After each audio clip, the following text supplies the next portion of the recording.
ಲೋಕಸಭಾ ಚುನಾವಣೆಗೆ ಮಗ ಕಾಂತೇಶನಿಗೆ ಟಿಕೆಟ್ ಕೊಡಬೇಕು ಅನ್ನೋ ಬಿಜೆಪಿ ನಾಯಕ ಈಶ್ವರಪ್ಪ ಅವರ ಬೇಡಿಕೆಗೆ ಸದ್ಯಕ್ಕೆ ಹೈಕಮಾಂಡ್ ಸೊಪ್ಪು ಹಾಕಿದಂತೆ ಕಾಣ್ತಾ ಇಲ್ಲ. ಹಾವೇರಿ ಕ್ಷೇತ್ರದಿಂದ ಟಿಕೆಟ್ ಕೊಡಿಸಬೇಕು ಅನ್ನೋ ಈಶ್ವರಪ್ಪ ಆಸೆಗೆ ಸದ್ಯ ತಣ್ಣೀರು ಬಿದ್ದಂತಿದೆ.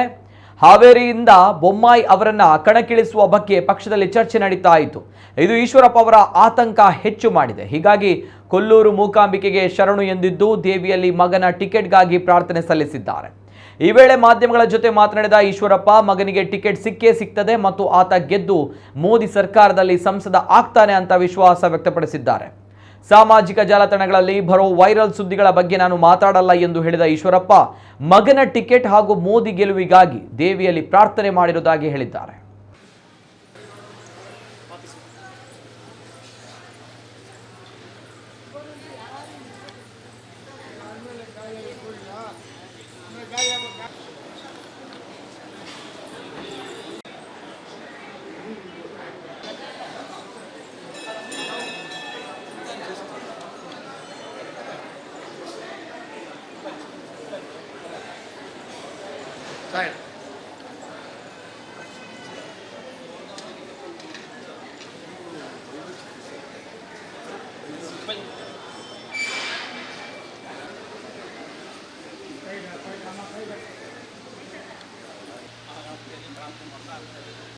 नमो गणपतये नमः प्रमथपतये नमस्ते अस्तु लंबोदराय एकदंताय विघ्ननाशने ज्योतिषाय श्रीवरवरदमूर्तये नमः मुक्ततुंड महाकाय कोटिसूर्य गणपतये नमः प्रार्थनां समर्पयामि.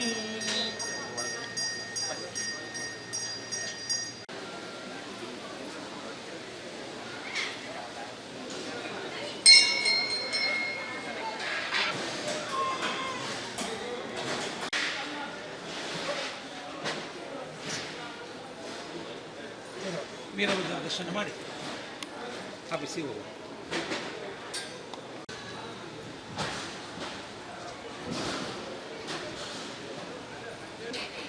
ಅಘೋರೇಭ್ಯೋ ತಘೋರೇಭ್ಯೋ ಘೋರಘೋರತರೇಭ್ಯಃ ಸರ್ವೇಭ್ಯಃ ಸರ್ವತಃ ವಿದ್ಮಹೇ ಮಹಾದೇವಾಯ ಧೀಮಹಿ ತನ್ನೋ ರುದ್ರಃ ಪ್ರಚೋದಯಾತ್.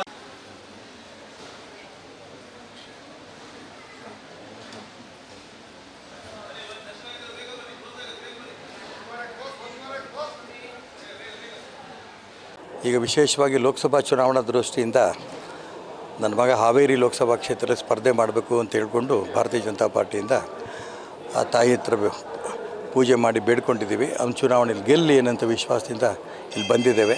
ಅವನಿಗೆ ಟಿಕೆಟು ಸಿಕ್ಕು ಚುನಾವಣೆ ಗೆಲ್ತಾರೆ ಅಂತ ನಂಬಿಕೆ ನಮಗಿದೆ. ಅದಾದ ನಂತರ ರಾಜ್ಯದಲ್ಲೂ ಕೂಡ ದೇಶದಲ್ಲೂ ಕೂಡ ಭಾರತೀಯ ಜನತಾ ಪಾರ್ಟಿಯ ಅಧಿಕಾರಕ್ಕೆ ಬಂದು ಮಾನ್ಯ ನರೇಂದ್ರ ಮೋದಿ ಪ್ರಧಾನಮಂತ್ರಿ ಆಗಲಿ ಅಂತೆಲ್ಲ ತಾಯಲ್ಲಿ ಪ್ರಾರ್ಥನೆ ಮಾಡಿದ್ದೀವಿ. ಹೆಸರ ವೈರಲ್ ಆಗ್ತಾ ಇದೆ, ಅದರ ಬಗ್ಗೆ ನಾನು ಚರ್ಚೆ ಮಾಡೋಕ್ಕೆ ಹೋಗಲ್ಲ. ತಾಯಿ ಹತ್ರ ಬಂದು ಒಳ್ಳೆಯ ಅಂಶಗಳೇ ನಾನು ಮಾತಾಡೋಕ್ಕೆ ಇಷ್ಟಪಡ್ತೀನಿ. ಕಾಂತೇಶಂಗೆ ಟಿಕೆಟ್ ಸಿಗುತ್ತೆ, ಅವ್ನು ಚುನಾವಣೆಯಲ್ಲಿ ಗೆಲ್ತಾನೆ, ಮೋದಿ ಪ್ರಧಾನಮಂತ್ರಿ ಆಗ್ತಾರೆ.